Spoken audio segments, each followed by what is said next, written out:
Hi mga langga, sa mga bago po sa page ko, ako po si Mami Ray, na solo parent to 3 boys whose dad grew up pair of twins way back 2019, and this is my solo parenting journey. And for today's video, magdi-DIY po tayo ng costume ni Isaiah for the United Nations. Yes po, opo, late upload na naman po tayo for today's video. Sabi ko naman 'di ba, yung New Year's resolution ko is yung ma-upload na yung lahat ng mga nakatambak sa drafts ko. Kaya papanindigan natin yun for the go. Bale yung costume nga pala nila Isaiah for the United Nations is Peru. Para siyang ganito. Di ko alam kung anong tawag dito, pero para lang siyang shawl. Tapos etong telang gamit ko, tablecloth siya actually. Tapos pinahiram lang din ng isang friend ko. Tapos ayan, at tinahi ko na lang para magmukha naman siyang costume. So anyway, medyo ginabi si na Aiki at Kyle that time. Kaya sinundo namin na Isaiah doon sa may babaan ng jeep.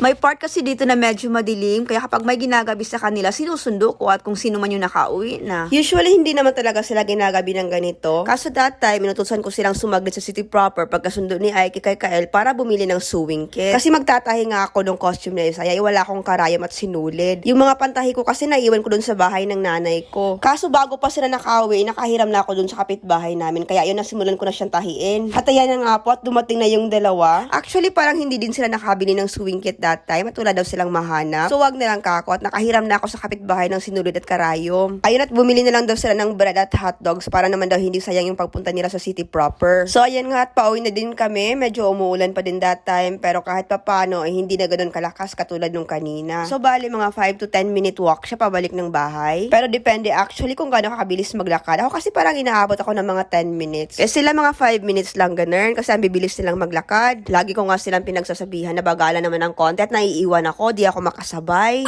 So ayun nga, dumaan muna kami sa nagbebenta ng barbecue. Dito lang din sa may malapit sa amin. Wala kasi kaming ulam for dinner. Ang sabi ko kaya ay siya na lang magantay na maluto yung barbecue at mauna na kaming umuwi. So pagka-uwi ng bahay, pagkatapos makapaghapunan, ayun at balik na naman ulit sa pagtatahi. So ayan nga po, at pinasukat ko kay Isaiah, tinitingnan ko kanong magiging itsura niya. Medyo mahaba kasi talaga tong cloth, kaya ayan, ginagawan ko ng paraan para wag naman siya magmukhang parang nakatalokbog ng kumot lang. So ayan nga, at minikas-mekos ko na lang para magmukha naman siyang medyo malapit dun sa katotohanan.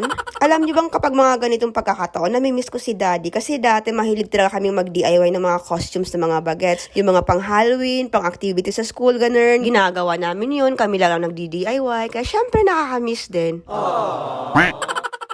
So, ayun nga, matapos kong tahiin yung costume niya, yung flag naman niya ang inatupag namin. Medyo maulan kasi that time. Eh, di ba nga kapag print out lang, kapag nababasa siya, nagbablot siya. Kaya sabi ko, lagyan namin ng plastic cover. So, ayan nga, at nalagyan na din namin ng handle.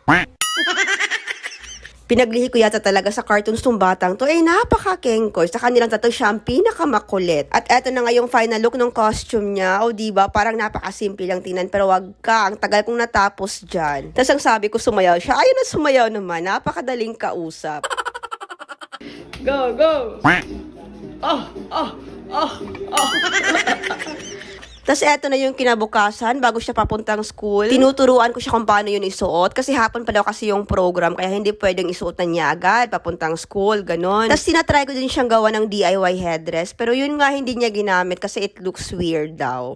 So, ayun lang. Thank you for watching our video. And pasensya na ako, medyo namamaos yung boses ko. Kagagaling ko lang kasi sa flu. But again, thank you so much for watching our video. Please don't forget to hit like, share, and follow. And once again, see you on the next vlog. Bye-bye!